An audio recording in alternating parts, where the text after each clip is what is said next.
Okay, we've got some display options in Japanese. We can change the brightness of the display, we can turn the display off, and we can make some minor variations in the gauges and the way they display. Right now, you've noticed when we were in our gauges, we had a green section of the gauge that lit up. If we would rather just have a line instead of a green section, like a standard needle, we could change it here. That's what these options are for. As far as utility menus in here, we've got a couple. We've got a configurable red line for each gauge, so we can take our boost pressure and we can specifically set where we want the gauge to go from green to red. If we want our injector duty cycle to tell us when we're getting close to the top, we can move this down to 90, or we can leave it at 100. Oil temperature, anything above 130. Water temperature, anything above 119. And as you can see, there's quite a large adjustable range here. Okay. We've got a shift light. Right now I've got this set at 8,000 RPMs. This light is a red LED and it glows very brightly to tell you that you've reached a desired RPM. So if you want to set a shift point and have a lamp for the driver, you can. Now the three displays I just showed you are present in the non-Nismo version. Now we're going to talk about the Nismo specific ones. The first one is the G meter. I'm not going to be able to demonstrate this for you, but if you go out and look for the Top Gear video on the R34, there's a pretty good demonstration of it. Basically, meters per second squared is your acceleration in any direction. So there is a sensor in here. It does give us acceleration forward, backwards, and our lateral acceleration in both directions, up to a little bit more than 1G. Of course, 9.8 meters per second squared, which is right near this outer box, would be 1G. So we can measure and display over time forward and backward and left and right motion. That is unique to the Nismo display. There is an additional screen on this. It's only available from the menu, and it's a lap timer. Okay.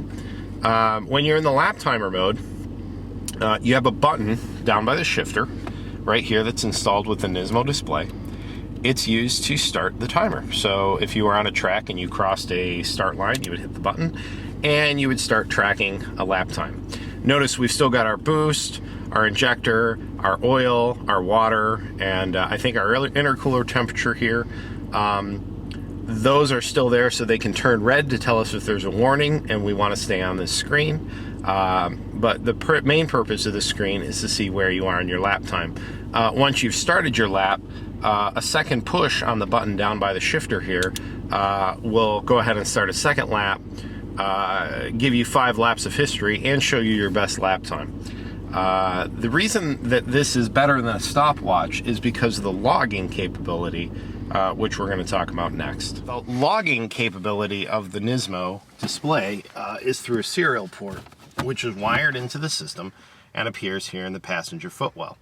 The purpose of this would be to take all the data plus additional data that you don't see on this display and log it out to a laptop. The Nissan software that comes with it, there's 2 pieces to it. One, to capture the raw data. You can set it up to capture 30 times per second, 20 times per second, 15 times per second, whatever option you want. And then you can set it up to capture all or some of the data. That piece of software runs on any Windows machine. The second piece of software that it comes with is one for going back and looking at this data and doing an analysis of it. That software requires a Japanese version of Windows, so it's a little tricky to install. There's obviously language barriers, but allows you to look at all the data coming out of that logging system later and review it. There's additional data besides what is sent out here coming out over that serial port, and all of that data is keyed to the time of the lap timer. So if you're using it in a track environment, the lap timer will tell you exactly what the what events were happening at how many seconds into each lap, as long as you triggered the lap timer at the correct time. In addition to the data you see here, there is some additional information like the position of the steering wheel, whether the driver has his brake on, the position of the accelerator. All of the data, including the G-force data, is logged out of the system through that serial port in real time and can be captured and then reviewed later. If you don't have a piece of Japanese operating system for it, if you don't have a Japanese version of Windows, you can export the data in raw Excel format, and then you can just import it into an Excel spreadsheet and review it yourself.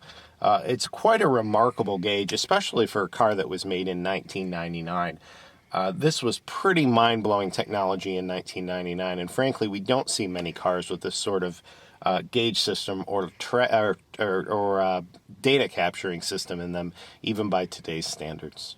Just for fun, so you can see the MFD activate a little bit, we're just going to take a quick spin around the neighborhood here. I'm not going to do anything spectacular, but just so you can see the gauges operate, we'll go ahead and just take a spin. I'm not going to talk much during this because I'm going to concentrate on driving.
Cranky neighbor we just passed. I don't think he liked me driving around.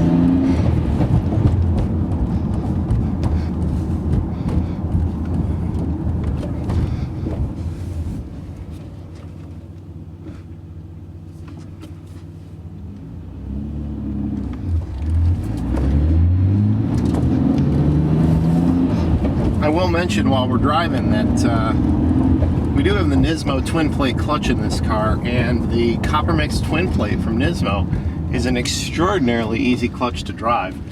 Some twin plates are just a disaster, but this one, you know, there's some things about the way it grips that definitely make you know it's a strong clutch, but as far as drivability, most people, if they drove it, wouldn't even guess that this is a twin plate. They would assume it's a single because it's so easy to drive and so comfortable.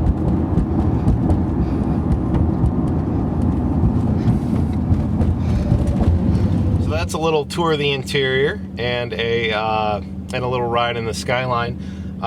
You know, please subscribe if you want to follow along, but we're running low on things to talk about here. If you have specific questions about the car, please make sure you put them in the comments so we know what to do in our next video.